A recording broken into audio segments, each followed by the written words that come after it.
If you could state your name and what it is that you do at the C.S. Lewis Paul Center. Stern, Sterne, and I am the chaplain at the C.S. Lewis Center.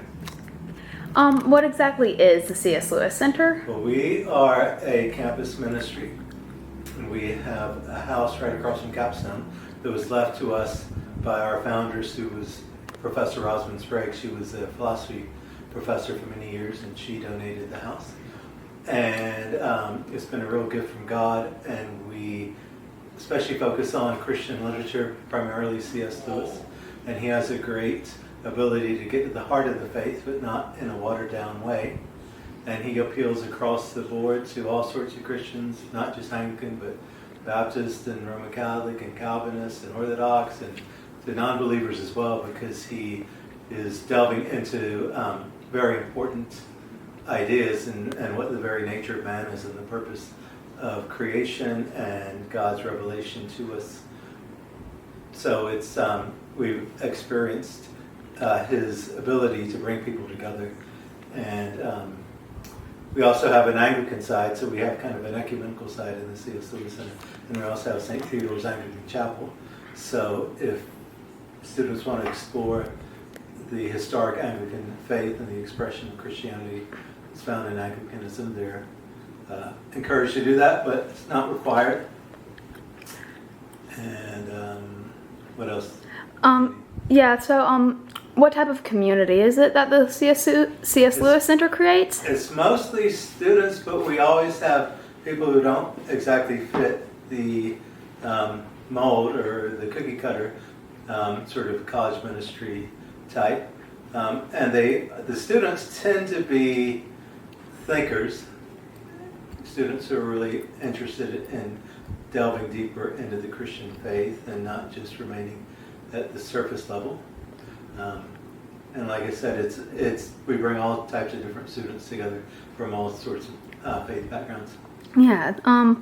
What do you think like the benefit, the purpose of having an organization like this is for not just students but for the community as a whole and for Christ? And well, we try to approach it in what we call kingdom thinking.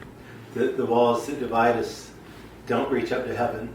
So we can really see what we have in common, what the heart of the Christian faith is, and really what we share in that proclamation of the gospel. And also we're positioned to reach out to students who may not have any Christian background or have decided that Christianity is just a bunch of myths and that there's nothing intellectually coherent or anything really worthy intellectually in the Christian faith.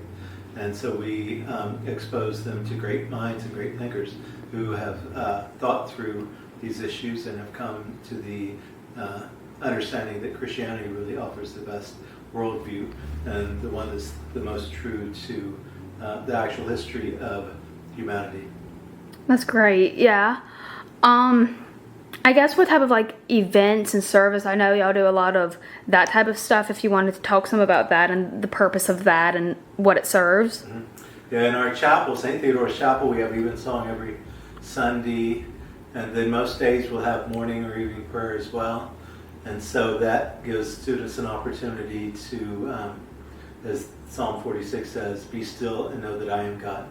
So it's rooted in the Benedictine tradition. It's lots of scripture, Psalms, and Old Testament lesson and New Testament lesson. And so a lot of times it will fit in with what we're studying out in the parlor, which is where we'll have our book club or our Bible study.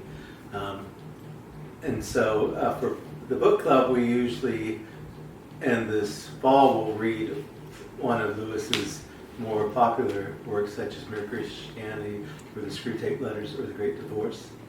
And then we'll pick something a little less well-known in the spring. This semester we're reading Out of the Silent Planet, which is the first of his space trilogy, which he wrote before Narnia, but it's kind of Narnia for grown-ups. And the book club is always homework free, so you just show up and we'll read a chapter or two, and then we'll have some discussion questions, and then we usually close sharing a prayer list. So we'll share with the group what is important to us to be prayed for that week.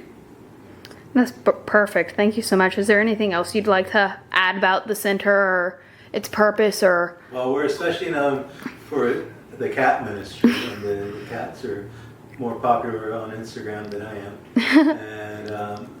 And there's a whole group me that's dedicated to the cats.